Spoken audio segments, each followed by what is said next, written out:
اقرأوا، ابحثوا، دققوا، تعلموا، واعرفوا الحقيقة بأنفسكم.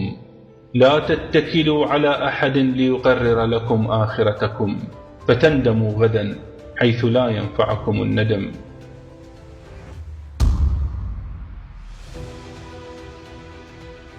دعوت مبارک یمانی یک دعوت عقیدتی علمی است که بر قرآن کریم و سنت شریف حضرت محمد صلی الله علیه و آله و سلم و اهل بیت پاکش تکیه دارد.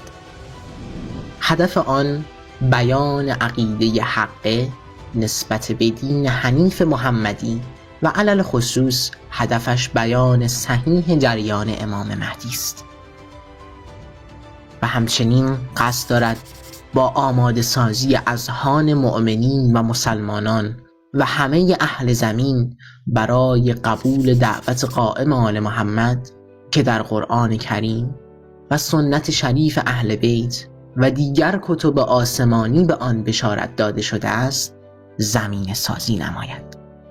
رهبری دعوت یمانیه بر عهده سید احمد الحسن وصی و فرستاده امام مهدی علیه السلام می باشد.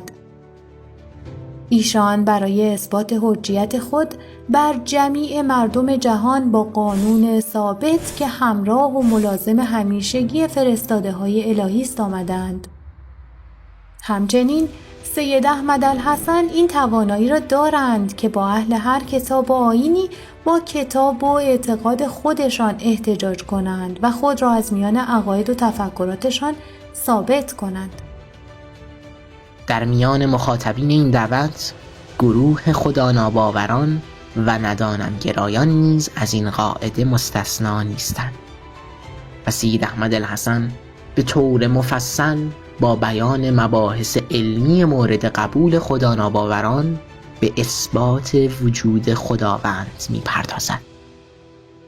از همه کسانی که این دعوت مبارک به گوششان رسیده دعوت می‌کنیم تا منصفانه و بدون هیچ زاویه‌ای به بررسی و تحلیل این دعوت مبارک پرداخته و با تقلید و پیروی کورکورانه خود را از فهم و درک حقیقت الهی محروم نسازند.